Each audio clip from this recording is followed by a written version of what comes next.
Ahora en un gran plan. La medicina y la educación de la mano del doctor Carlos Regazzoni. Muy bien, Carlos. Buenas tardes. Hola, ¿qué tal? ¿Cómo Gracias por estar nuevamente acá en el programa. Un placer. Carlos, vos sos médico, nosotros recién estábamos hablando, ¿no? Tuvimos acá en la familia en Gran Plan una pérdida muy fuerte esta semana, muy dolorosa. ¿Cómo canalizan o cómo viven los médicos las muertes? ¿Cómo pueden hacer para seguir? ¿Viste? Uno con una ya empieza a duelar de una manera tremenda. ¿Cómo hacen ustedes? Es el gran misterio cuando uno empieza la carrera, cómo vas a hacer. Claro. Porque a mí me pasó y todos los que empezamos, por lo menos que yo recuerde, cuando empezás medicina, la primera pregunta que te haces es ¿cómo vas a hacer el día que muere un paciente? Y es duro, puedo recordar el primer paciente que se me murió, y en un hospital, en la clínica, cuando yo estaba en la residencia, y es durísimo. Ahora, yo recuerdo que tuve el siguiente dilema en ese momento. O pones un muro que te separa de la situación, que muchas veces la profesión, el solo hecho de la profesión te ayuda a hacerlo, porque la ciencia, el intelectualizar todo, el trabajo vertiginoso, te pueden... O tratás de no escaparle a la situación y dejar que te duela. Yo recuerdo perfectamente, como si fuera hoy, que dije no. Yo voy a dejar que esto me moleste, me duela, me cuestione, porque me parece que me va a ayudar para el resto de mi vida profesional. Y así fue. Y una vez recuerdo el caso inverso. Un paciente que no quería hacer un tratamiento, un hombre grande tenía un cáncer y que no quería hacer el tratamiento. Y entonces dice, no, doctor, deje que me muera. Y yo le digo, para convencerlo, le digo, mire, no es tan fácil esto. Y a mí no me gustaría que usted se quede solo con esa decisión. ¿Por qué no deja que tratemos? Porque mire que el ser humano es duro, ¿no? Y capaz que le quedan muchos años por delante. Vale la pena la lucha. Como si fuera hoy un cáncer de colon con metástasis. Y al día siguiente había cambiado completamente, estaba decidido ir para adelante y bueno, y fue un tratamiento exitoso, recuerdo además, un hombre de mediana edad, más bien grande. Así que... Y yo lo atribuí siempre a esa humanidad que había aprendido al no poner un muro. Yo creo que los médicos no tenemos que poner un muro. Tenemos que hacer, por supuesto, la concentración de nuestro trabajo, ¿no? Además, uno trabaja para la vida. Claro. No se ve como materia este tema, ¿no? Justamente de cómo duelan. No, hay ahora, gracias a una especialidad extraordinaria que es cuidados paliativos. Cuidados paliativos es una especialidad médica fabulosa. La gente que lo hace son héroes, ¿no? Que se dedican justamente a... Porque hay veces que no hay nada más que hacer.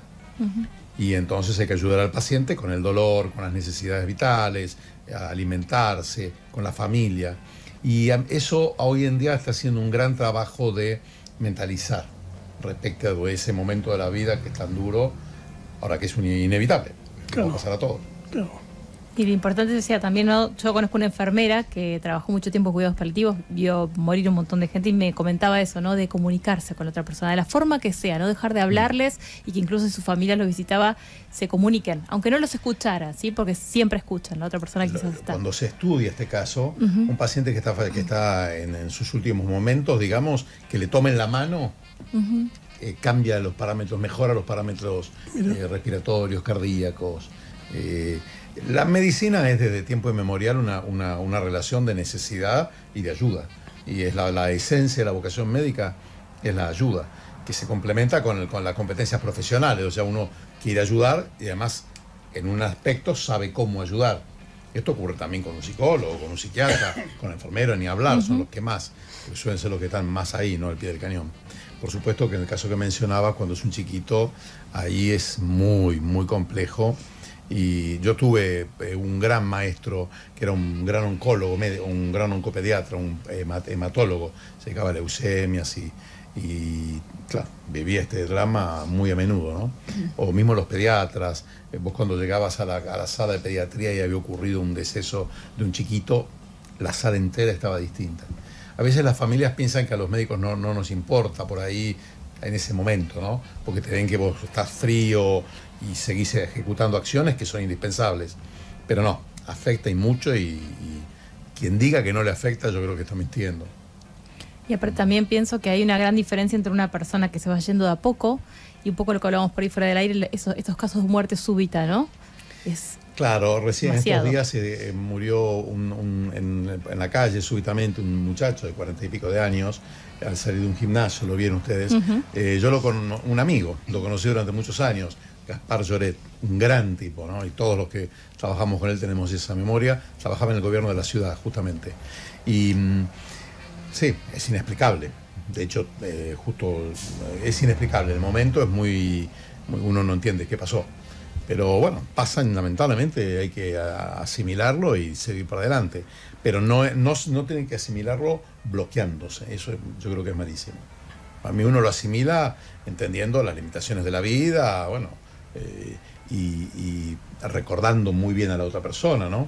Totalmente. Que también eso es muy lindo, ayuda seguramente.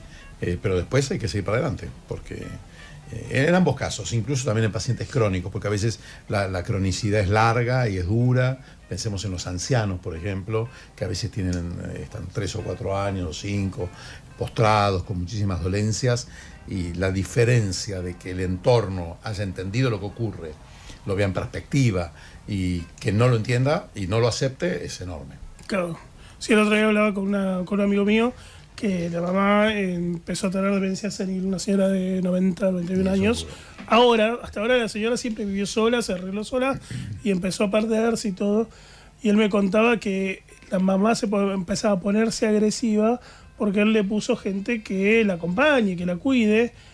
Y hablamos, claro, tu mamá empezó a darse cuenta que ya no se puede valer por sí mismo, ¿no? Ahora, ese tipo de situaciones así tan extremas, yo creo que ponen de relieve otro tema que tiene que ver con lo que vos querías hablar Sí, ahora lo vemos. Que es el valor de la comunidad y del Estado organizados para ayudar a las familias. Nadie solo puede hacerle frente a todos estos problemas y necesitan de la ayuda de la comunidad.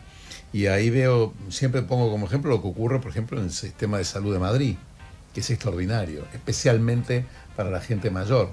Entonces, claro, la familia sabe que no está sola, ¿no? Y que tiene alguien con quien contar.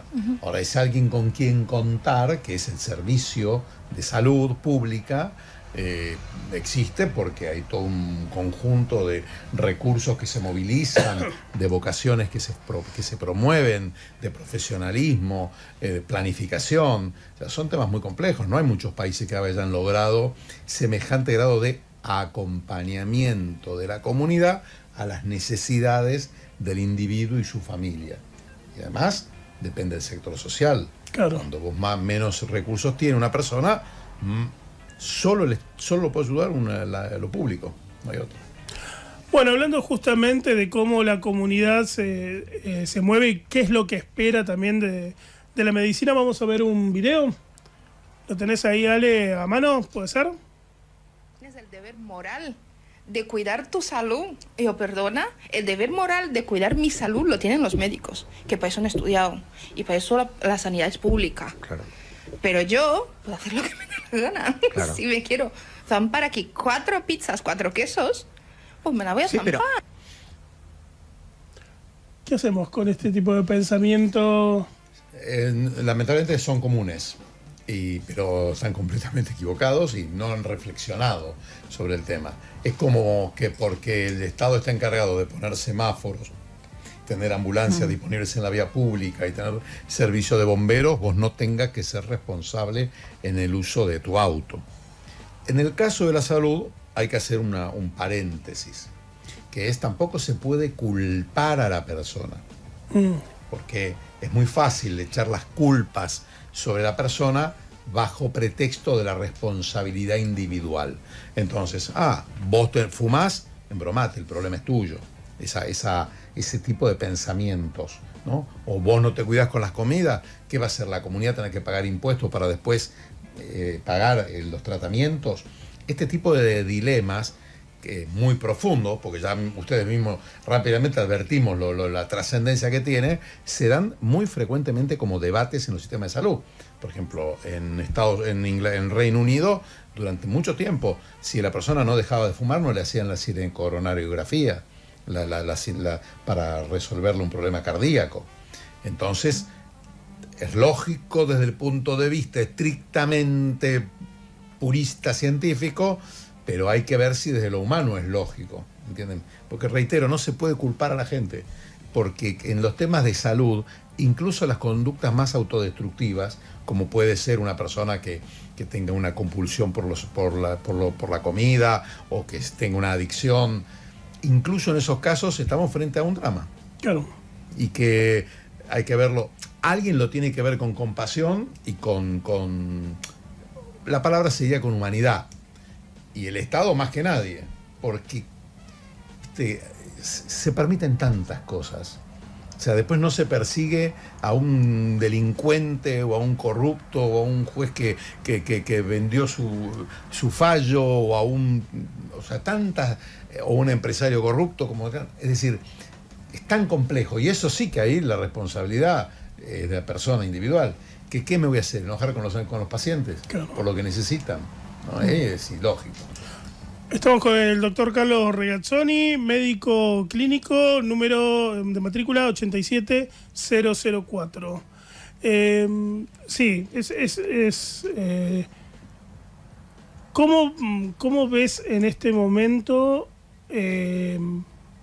la posición del gobierno justamente con el espacio público y la sanidad? Claro. Y bueno, ahí es un dilema, ¿no? Porque yo creo que el presidente hizo un diagnóstico diciendo, miren, hasta ahora la política le demostró a los argentinos que no está en condiciones de sostener los bienes públicos, la política. Sí. Entonces, ¿qué quieren? ¿Que sigamos con esa misma receta? Yo creo que esa es la síntesis del diagnóstico. Es un diagnóstico irrefutable, porque si yo te digo que en el PAMI había una organización criminal que le costaba el 15 al 20% de los recursos que se le sacan a los pacientes, Claro. y eso se reproduce en las obras sociales provinciales, en obras sociales sindicales, en prepagas, o sea, digamos, es muy difícil el tema de la corrupción y demás. Ahora, lo que sí ocurre es que para mí es una etapa. Es decir, no se puede vivir siempre con una sociedad disoluta y que rompe con todo, donde la política se encarniza con los recursos públicos. O sea, la sociedad no va a poder durar mucho tiempo donde una legislatura provincial gasta lo mismo que el Hospital Garrahan, que es lo que pasa hoy en día. Y algunas gastan el doble. Porque eso es una injusticia distributiva que en algún momento la sociedad explota y corrige eso porque es inadmisible. Ahora, por el otro lado, el gran desafío es construir la capacidad pública transparente, justa, que lleve bienestar a la gente que lo necesita. Porque la cantidad de gente que no tiene acceso a la salud es inmensa. Es inmensa, cada vez más. Cada vez más. O sea, en nuestro país probablemente la mitad de la gente no tenga acceso a la salud. No tener acceso a la salud significa 2 puntos. No tener un turno en tiempo y forma para el especialista, no tener un tiempo y forma para el estudio complementario, no acceder en tiempo y forma al tratamiento. O sea, si vos demorás en promedio 6 meses hasta que te autoricen el medicamento oncológico, eso se paga con pérdida de la efectividad del tratamiento. Y la pérdida de la efectividad del tratamiento es mayor mortalidad. Y eso ocurre. No es que no ocurre, no estoy hablando de algo de ciencia ficción. Ocurre y es en una buena parte de las generales de la ley. O sea, eso explica que en nuestro país tengamos una mortalidad por todas las causas en aumento y que supera hoy en día a la de por lo menos 10 países de América Latina. Desde que empezó el gobierno se nota un aumento, la estadística da mayor cantidad de mortalidad que lo que era antes. Digamos, el gobierno enfrenta una decadencia de 30 años. Sí. Si no ponemos esto en contexto, Claro, vamos a volver a Capuleto, y yo en esa no quiero caer. No. Porque el diagnóstico que se hizo del inicio de ciclo, llamémoslo, para mí es correcto. O sea, nadie puede refutar. No se puede negar que los que se llenan la boca diciendo que trabajan para crear bienes públicos, en el medio le mordían el 50, el 30, el 40% de los bienes públicos. Y si quieren podemos dar ejemplos, algunos están a la vista. O sea, es lógico que una organización como la Defensoría del Pueblo gaste 10 veces lo que gasta el Instituto Balseiro. No es lógico, ¿entienden? O sea, llegamos a un punto de ilogicidad. Entonces, ese punto de ilogicidad, vos tenés dos opciones. O lo reconoces o pasás a ser un necio y te empiezas a pegar la cabeza contra la pared. Entonces, lo que yo digo es, la Argentina llevaba 30 años de una decadencia indudable, 30 o 40, de una decadencia indudable en su servicio de salud pública. Cada vez peor. Con espasmos de mejoría. Siempre digo, cuando en un momento se inició la vacunación de hepatitis A en la Argentina, obviamente se colapsó la cantidad de trasplantes de hígado en los chicos. Una buena medida, sí. Ahora, ¿por qué había que vacunar a los chicos para la hepatitis A? Porque las casas no tienen cloacas. Y el 60% del conurbano, el agua que toman los chicos está contaminada con la cloaca del vecino. ¿Entiendes? Y eso es la causa principal de la hepatitis A. Entonces, visto en contexto, es dificilísimo que nuestro país logre niveles de salud de excelencia, incluso pública, si no se desarrolla económicamente. Porque ningún país lo ha hecho. O sea, que acá me parece que la prueba histórica está. Dicho eso, el diagnóstico, que finalmente es como una consecuencia de lo que está ocurriendo, es duro. Porque lo tenemos con la sífilis, con la tuberculosis, con el sarampión, con la rubiola, es decir, con la tos convulsa, con la mortalidad por infarto, la mortalidad por cáncer, con la cantidad de hipertensos que reciben tratamiento. Ahora, si no se lo ve en contexto y se utiliza esto para enojar, para la clásica... Miren, el presidente Milei una vez dijo algo que para mí hay que tenerlo en la cabeza. No puede ser que en la Argentina el chiste es cuanto más mal, peor. Claro. No es justo eso. Bueno, ahora tiene su responsabilidad. Al final, en unos meses más, se hará un balance y se verá. Hay temas que están mejorando. Aparentemente, la tasa de vacunación de los chicos mejoró en este tiempo. Enhorabuena. Yo estuve viendo que se han hecho inversiones nuevas en hospitales como el Garrahan, que eso está... El Fernández está por abrir todo un pabellón nuevo, ¿no? Que aparentemente hay toda una... Ahora, me da la impresión de que todo el sistema político argentino va a tener que empezar a replantearse algunas cosas, porque no es lógico que 11 legislaturas provinciales de nuestro país sean más caras que la legislatura de la Comunidad de Madrid, que tiene 7 millones de habitantes y que es uno de los ingresos per cápita más altos del mundo. No es lógico. Claro. En un país donde las provincias del NOA y del NEA hace 50 años que tienen niveles casi como un país africano en lo que es mortalidad infantil y mortalidad materna. No, es ilógico, ¿entiendes? Porque vos no vas a poder resolver las cuestiones de salud si no dispones de recursos para resolver las cuestiones de salud. Y disponer de recursos para resolver las cuestiones de salud tiene una doble vertiente. Crecer económicamente para que haya más recursos, pero también ver las prioridades, la forma en que los redistribuís, ¿no? Hay muchos ejemplos, ¿no? Hablamos alguna vez del tema de la nutrición infantil. Yo creo que un plan nutricional es indispensable para nuestro país porque los chicos no comen saludablemente. Claro. Y eso tiene dos impactos que son indudables: la estatura y los dientes, y el estado odontológico. Eso viene ocurriendo hace muchos años. Y convive con todo un sistema que por ahí hoy y esta hora no es el momento de hablarlo, pero que tiene que ver con esta dificultad para entender las prioridades. Siempre digo, cuando me dicen del Garrahan, nuestro país necesita 5 Garrahan. Porque es ilógico que una persona que vive en Formosa tenga que viajar hasta Buenos Aires para estar 6 meses atendiendo a su chico. ¿Ocurre esto o no ocurre? Sí. Y bueno, entonces estamos diciendo la verdad. Nadie se tiene que enojar, esto hay que agarrar, analizarlo fríamente y ver cómo se mueve. Pero en ese caso los Garrahan, digamos, locales, yo no sé bien cómo es el sistema de salud. ¿Tendría que ser una inversión del gobierno nacional o eso corresponde a cada gobernación provincial? ¿Cómo es? A mí me da la impresión de que, o sea, cada vez que vos interpones una capa administrativa entre la decisión o la estrategia y el delivery, es la provisión del servicio, cada capa administrativa es ruido en el sistema, genera ineficiencias. Y nuestro país es de 30 a 40% más ineficiente que los países vecinos en cuanto a los recursos de salud. O sea, vos para generar un servicio de salud que te cuesta 10 pesos, si en Brasil tenés que gastar 30, en Chile gastás 20 y en Argentina gastás 70. Es más o menos en ese orden de proporciones. Es lo brutal. Entonces yo creo que nosotros, algo sano sería regionalizar las coordinaciones de salud. Las provincias no tienen por qué tener un ministerio provincial de salud, Claro. hasta que tengan una oficina chiquitita y que sí formen parte de una organización regional de salud. Entonces tendríamos 5 regiones, bajaste 5 veces la cantidad de dependencias administrativas, y eso lograría ser más eficiente en muchísimos temas, porque también no se puede, entendiendo el país que somos, es muy difícil pretender que ciertas provincias, me estoy refiriendo a más de la mitad de las provincias, va a tener los recursos para crear la totalidad del servicio que hace falta para dar una salud compleja. Voy a dar un ejemplo. Argentina tiene que triplicar o cuadruplicar la cantidad de trasplantes de médula ósea que hace, porque todo lo que no se está haciendo se paga en mayor mortalidad, Claro. por ejemplo en tumores infantiles, porque el servicio no está disponible, porque tenés que venir a los hospitales de Buenos Aires o a algún hospital de alguna provincia. Como eso les puedo dar muchísimos ejemplos. Es un diagnóstico medio cruel, ¿no? Pero no hay salida, o sea, no hay alternativa.